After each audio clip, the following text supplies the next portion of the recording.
Hi, I'm Liz. And I'm Rhea. Welcome to Karma's My Bitch, a podcast about love, Sex, connection, abundance, joy, purpose, peace, and how life isn't simply the stories we tell ourselves. So here we are. We've gone through the first 8 episodes, which we said were really about understanding what happiness is by understanding what it isn't. Yes. Because why not start a season like that? Just amazing. Yeah, let's just start with all the depressing stuff and then go on. Well, it's been kind of a somewhat depressing month because we are very open about how early we record our seasons. This is October 2023. And Yes. we're really putting in, we're exploring a lot that, these episodes won't come out till sometime. I think they start April 2024.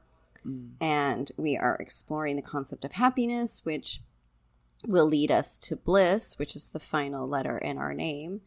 And understanding that, here we are. It's a season about happiness and you and I are stressed. We're not unhappy, but we are stressed because we're trying to finalize a book, edit another book, record these episodes, live our lives. World is burning down. I'm yeah, I wake up in the morning. Honestly, I wake up in the morning and for the first 7 minutes, I'm fine. I'm great. I'm happy. And then all of a sudden, it's like my brain kicks in and the world assaults me on every single media it can, whether it's in person or online. And all of a sudden, I'm walking around and I'm just buzzing with low-level stress. And it's not like shit's bad. It's not like in my karma when I was depressed and, I just wanted to get out. But yeah, sometimes would I press the button? Maybe. Yeah. Just because it's not enjoyable, but it's not that I'm unhappy. No, but I'm just setting the intention this time that as we set forth these next 8 episodes, because we've been directed to record 16 this month, so we're just kind of getting through it and managing. But in our desire, because you and I are workhorses, to get through something, sometimes we just approach it with this heaviness or this determination. Actually, it's not heaviness; it's just this determination to complete the assignment. Yes. As rather overachieving. than bringing joy into it, right? Which is kind of the point. And I felt okay, well, episodes about happiness need to have a little bit more light and joy. So we're going to do our best this time in these upcoming 8. To be fair, aside episode 1, which we always make fun of episode 1 because we're like, what the fuck was that? And then we keep referring back and we're like, you know what? It made a lot of sense and it was a good episode.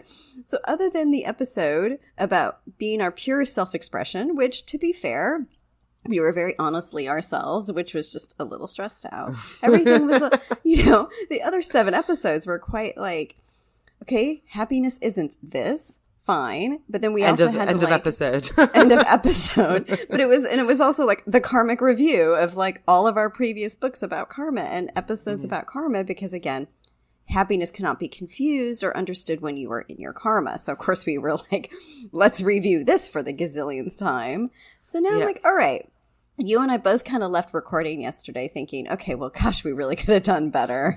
What's going on? So this time I was like, you know what? We can do better. We will do better. Because we know this. But this is the first season where I have to say we're both a little bit blind. I brought in these episodes sometime over the summer. I was kind of done and dusted, just put it away. I'm in the middle of a move. I can't think about it. So you brought them in while I was editing season 10. So it was September. Wow, that feels like it was years ago. Yeah. No, it wasn't that long ago, but it was also for me about a lifetime ago because again, I was transitioning. I really wasn't very present. So I'm learning as we go, but we're also, so we need to give ourselves that space as well to be very clear and absorb it as we always do, because as we process and we figure things out, that also goes into the books and enhances all of our learning, right? I think that's the thing that I always struggle with, and it kind of ties into this episode, is how does one balance this idea of spirituality, divinity, and being human, right? Because at the end of the day, when we're working together, with the channeling and the guidance and all these theories that are also only real when experienced in reality. I never quite know where I land. And whether it's something as stupid as when someone asks me what I do for a living, and then I'm get flung into these esoteric conversations that I don't particularly want to be part of when I'm not working, right? But at the same time, in some ways, this work does feature heavily in every aspect of my life because it is about my life. So, you know, Well, a little less so now, I think. Yeah, for sure. But it's still about it. It's just I'm happy, but it's still like about my life, right? Everything that we learn applies, because otherwise, why are we doing this if it's not to... I mean, I think it applies to other people too. No, that's not what I mean. But I Okay. mean that, like... I'm like, okay. No, what I mean is like everything we're talking about here applies to our lives. And so Yes. naturally, anything we learn, we will then apply to our lives. So Yes.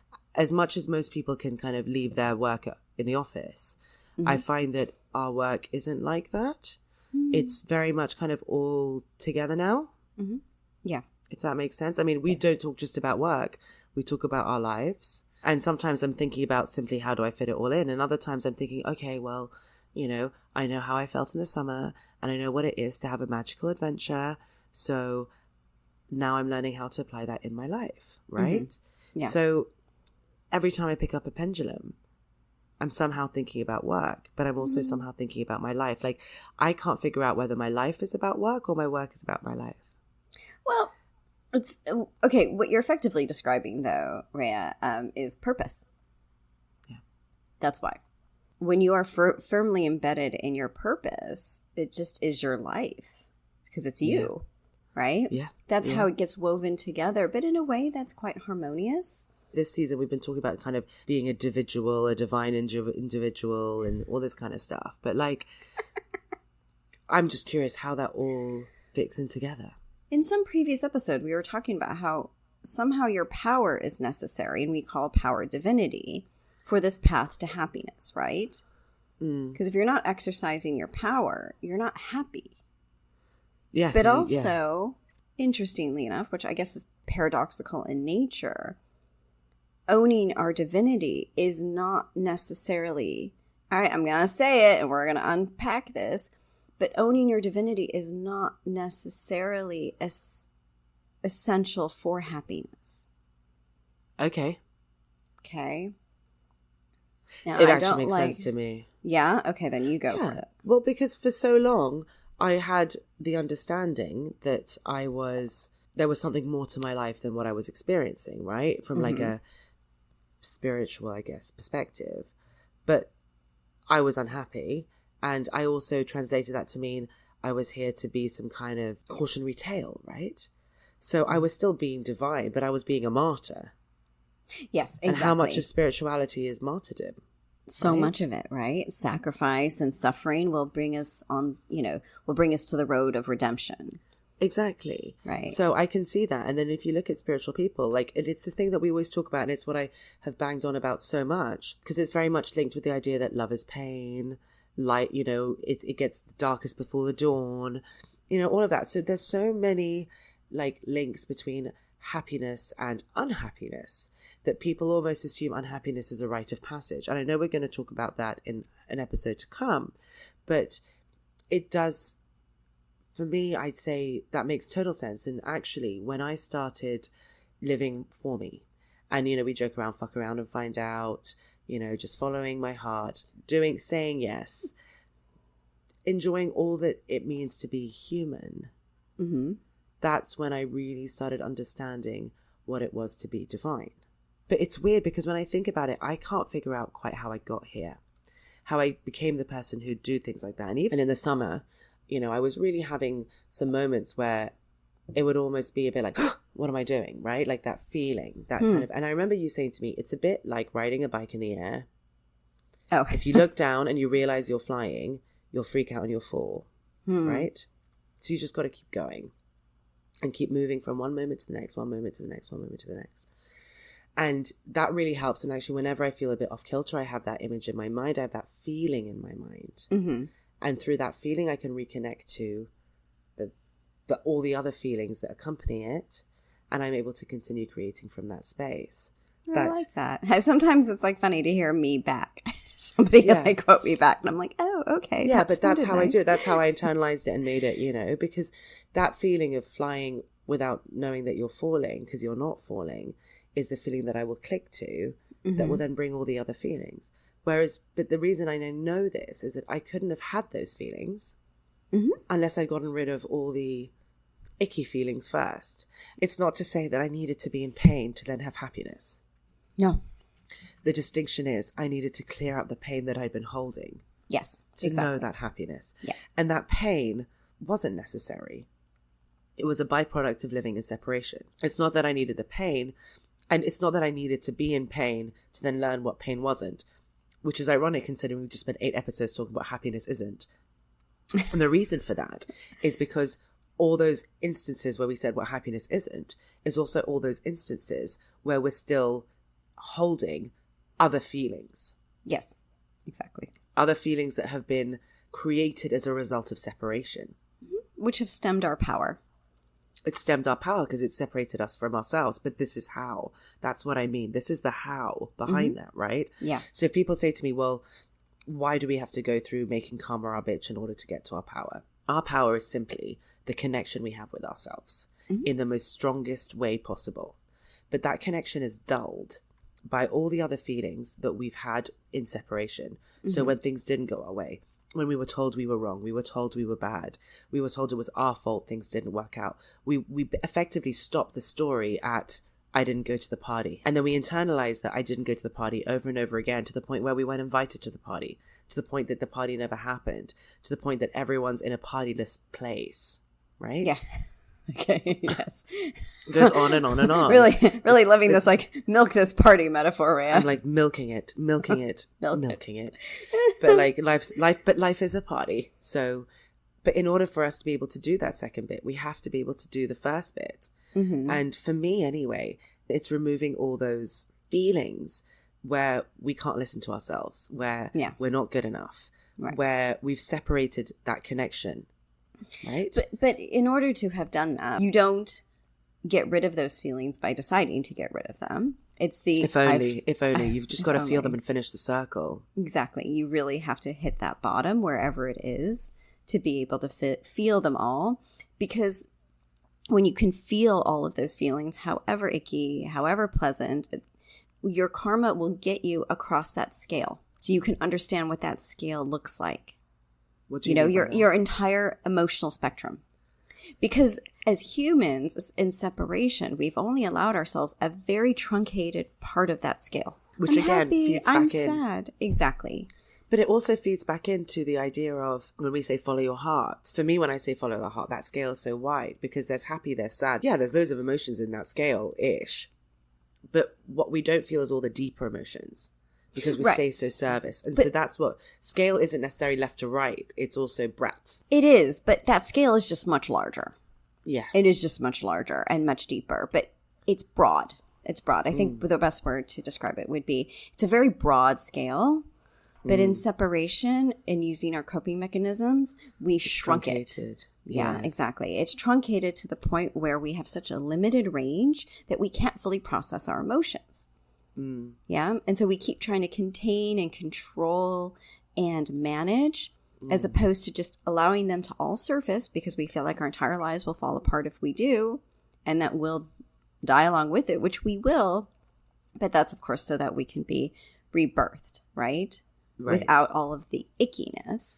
But what stays once we've worked through that, through our karmic undoing process or whatever our process is the fact that now you understand what all those feelings are, right? So you eliminated the feeling, that emotional charge, but you can acknowledge that they all exist. So the beauty of knowing that all those feelings exist and having allowed yourself to feel them and cross that spectrum and understand that scale is that scale discovery allows us to kind of see ourselves better. And know ourselves better and understand where our range is. Yeah. And once we know that range, we can actually then understand our humanness, because we can only feel all those feels and have that emotional range because we are in body, because we have an emotional body. Because we're reacting to other people. There are other people in front of us. Yeah, we don't exist in a vacuum as humans. We can try. We certainly have tried very poorly in separation, because separation separates you from yourself and thus disconnects you from other people, right? Yeah. Because even if you're in a relationship, if you're disconnected from yourself, you cannot possibly fully connect to the other person. Yeah. Right? That's the thing. And I think that's why relationships, I mean, ironically, because I was obsessed with them and still am in some way or another, I find them fascinating. But that's why they're so key to our development. It's the mirror, it's the changing room, it's all the different ways in which we see ourselves, right? Yeah. So the day you got ghosted, you get to see the depth of your hopelessness. The day that you have that beautiful, lovely moment with someone, you get to see the depth of your relation. You know, you get to see all these different parts because you have something to bounce off. Your energy has somewhere to go. Yeah. And this is the bit that separation got right and wrong at the same time, because that's the thing about a lot of these ideas and these things, is that they're not wrong and they're not right either. They're somewhere kind of like a mix of it, right? So where separation told us to define ourselves by other people, right? It's not that, it's we define ourselves by interacting with other people, right? Yes. So it's actually quite different, because I see the beauty of me in you, just like I'm going to see the pain of me in you. And it's up to me to deal with that pain and that beauty. Yeah. It's not up to you. But the more I deal with that pain, the more I see the beauty. Yeah. And so that's why relationships are. And by the way, as a side note, I understand this season, all of a sudden, it just clicked. Did it just click? Yeah. Season 11 is the conclusion to this. It's the conclusion to this bit, right? It's the moving from one to the other. Yes. So in order for us to move from one to the other in such a big season, we have to cover every other season that's passed. Yeah, isn't that? And we have. We've been covering slowly, which is why some of them feel so similar to the books that we're currently editing and releasing. Yeah. Because it is in tandem with it. Yes. And the timing actually is beautiful, because we can actually bring all that stuff in because we remember it for the first time. But that is why... like initially we were talking about more book 1, and then we've kind of moved into book 2, and then we'll move into book 3 and 4 and 5 and 6 and on we go. So, until we have our full emotional scale down, happiness won't be possible. Well, yeah, because you can't feel happiness. You can only feel relief, because relief is the bit in the emotional scale and separation. Exactly. We'll have never traversed enough of the other emotions to ever get there, because we'll still be working within the, the stunted spectrum. The smaller spectrum. So it won't have revealed itself, or that path won't have fully been able to open. Right? And so that means we need to be human to be happy. What's really missing from a lot of the happiness practices, to me, it's weird to even have a happiness practice. There's no methodology behind it, right? We can give you all the tips and clues and hints that will get you there. But you can't practice it, because it comes from the inside out. It's not just something you adopt and therefore become. Yeah. I could lie on a beach reading a book and be happy, or I could lie on a beach reading a book and be really sad. And that has nothing to do with anything outside of me. It has everything to do with my insides. Precisely. So connecting to your divinity helps you realize your power, and that power might have gotten your ass to the beach in the first place.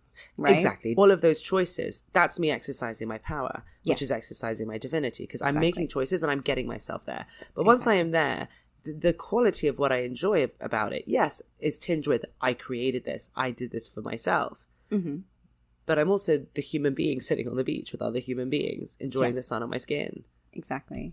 And having all of that is where the happiness lies. Now, again, I just don't want anyone to confuse. Yes, we understand what pleasure is, and pleasure can also be being on the beach. We get that. But really, when you have gotten to this space... everything's a pleasure. Yes, exactly. And happiness, it's just somewhere else on that scale, beyond, way beyond pleasure. It's the difference between someone saying to you, it's the natural difference between someone saying to you, how are you? And you say, yeah, I'm good. And you mean it. And someone saying, how are you? And out of nowhere, you just kind of realize you're saying, oh, I'm really happy. Yeah. And you feel it. And you're like, oh my God, I actually really am. Honestly, my brain wishes so much that we could give a process to people and be like, here is a process. This is how you become happy. This is what you do. right? Yeah. And we can point them to the karmic undoing process, which helps, which it definitely helps helps because it it's- clears out all the feelings and it gives you your divinity and it makes you realize how powerful you are. Because if you can get yourself from A to G, yeah, you know, or well, you can get yourself from season 1 to season 7. Well, it unlocks your freedom, the thing that you've been missing, that gets you along that scale, right? Yeah. But once you have your freedom, it's up to you to decide how to exercise it. Only you know how to make what's happy. Precisely. Because only you can define happy for yourself. Yes, exactly. And that really does take just remembering your humanity. Like, we just cannot forget, especially... What do you like? What do you like doing? What who do you enjoy? Exactly. Like, who do you want to be with? Who are you? Like, again, back to that episode 1, purest self-expression. What is that? What does that look like? Irrespective. And then it's your divinity that's going to make that happen. Exactly. But the experience of it and the enjoyment of it isn't your divinity. It's your human body. Yes. Yeah. But then which I is have a not question. just physical, but again, it's your full-bodied consciousness, right? It's all the bits. So again, I just want to make sure that, but who are you, irrespective of all the labels and tasks and things that you've given yourself to achieve in this lifetime? Yeah. Because we have been taught that is what being human is. Yes. Enslaved, stuck, mired, that we associate our humanness with pain and suffering to the point where we think happiness is impossible when in body. And that's effectively what religion and spirituality has been like, but transcend it all. Yeah. Which is transcend your humanness. For us, this is the episode that says, actually, it's the other way around. 100%. Because actually, if you look at it, let's say we're in medieval times and there's like the peasant and then there's like the overlord. And the peasant looks at the overlord and they're like, oh my God, they look so happy because they can do all these things and eat all this yummy food and do all these like fun things, right? Okay. Effectively, all we're saying is your karmic undoing process gets you from the lack of freedom to the freedom to have all of that. And that's where abundance ties in. That's where everything ties in. Because at that point, when you are truly free to create everything you want, which is possible, all you have to do is realize you've always been good enough to do that. Then you can then create what makes you happy. But that happiness is the overlord, like sitting there like with his like big banquet, the wenches, whatever it is that works for you. You know what I mean? You know what I'm trying to say? Really, we're still going with the party theme, though, everybody. Like, Really, yeah, it's just now we've just gone back in time party. Now we're a medieval party, but it's still a party. Who do you want to be at the party? What do you want to do at the party? Is it a sex party? Is it an eating party? Is it a Scrabble party? Whatever you want. Cocktail party. It's my kind of party. Like, but like it's your emotions. We're not saying that happiness is an emotion, but it's all those yummy emotions contribute. They do. They also give us a gauge of where we're at, right? Which is also why the emotional scale is so important, especially throughout your karmic undoing process, is that connection does just keep you grounded and it keeps you knowing yourself. Yeah. But I have a question. Let's say there will be people out there who say how I experience happiness, and as we said, it's reflected back and all that kind of stuff. Like, I want to be in a relationship with somebody, right? I want to share love with somebody. But a couple of episodes ago, we said love and happiness are not necessarily. How does relationships fit into happiness then? Which season 10 was all about relationships. So like they're still critical to our growth and evolution, but not in the same way that they were because of our karma. So once we're out of our karma, relationships are still important because that's how we experience ourselves. And that's how we also build a new world. And that's how, we can decide what kind of family structure we want. And again, and that brings us to the previous episode about bringing children into this world, because they're an expression of hope. Exactly. Which I loved. I keep thinking about that and it makes me happy. Yeah. I mean, having children. Oh, there you go. What does that mean for our future, and what does that look like? So relationship will still be key for a long time. But the reason why it's all falling apart in terms of our understanding and our approaches is because we can't depend on them like we used to. No. Something making you happy means you're dependent on it. Yeah. Something where you get to express your own happiness is coming from you, and then you're just effectively receiving that reflection back. Yes. So if you're dependent on something, you're not free. Therefore, you're not being able to express your happiness because it's making you happy. And then if you take that thing away, it's gone. Yeah. But if you know that you can create happiness regardless, then that happiness always remains with you. So in terms of relationships, it's the understanding that, okay, I like being in love. I like seeing myself reflected as a person. I like all the yummy feels that come with being in love and being in a relationship. But I know that it's not person dependent as much as we think it is. It's us dependent. Yes. And understanding that actually, and the best way to understand this, and I know we're kind of harking back a little bit to previous episodes where I say that when you're in your karma and you get ghosted 12 times, right? It's not all 12 people making you feel one way. It's you seeing yourself in 12 people, right? Yeah. So each of those 12 people, you're having the same emotional experience with them. Maybe a bit different, but ultimately still the same. Whereas when you're out of your karma and you know that the happiness lies within you, those 12 people, you can have great relationships with them. So it's not so important as to who the person is. Yes, they have to fit you in a certain way. And, you know, there's certain qualities you like and certain qualities that you don't. There's certain things like that. Yeah, but in terms of feeling, that, it could be fucking anyone. I mean, yes. I mean, okay, we won't unpick that. It's true, and you know, but there's caveats to that, of course. Yeah, of course. Like, are they in their karma? Vibrationally, we just don't fit with a lot of people. But that's what I mean. Comes down to soul contracts. Yeah, if we vibrationally match with someone, if we vibrationally match with 3 people in exactly the same way, we could have this. Like, it's the same feelings for us. Is basically what I'm saying. Similar, but different. But the thing is, if we make happiness, and the reason why, again, relationships have just suffered as we come into consciousness is the fact that for so long it was always an outward goal, you know? And again, if anything is happiness dependent, it is not real happiness. Because if that one person goes, or the one thing that they represent, or, you know, the one thread just gets pulled, it all falls apart. Yes. And we go along with it because we have connected and tied ourselves to that. We are happy because they exist. Exactly. Which again, we're not in freedom anymore. Right. And it's not about joy and purpose. It's about them and keeping them happy. So then we have to compromise and settle and do all those things. And then that's not happy at all. Yeah, exactly. That's actually chipping away at the happiness. And that's what kind of gets me about some of these happiness practices, that our happiness somehow depends upon or can be defined by anything that is outside of us. Yeah. You know? And like you said, I could be in a relationship with just anybody. That's very true in that, you know, in that respect. But it will have to begin and end with you always. The more you're in that happy place, the more you understand that everything outside of you is just an expression of your happiness. The more you can't imagine it being any other way or allow it to be any other way. Which means that the more you'll create it.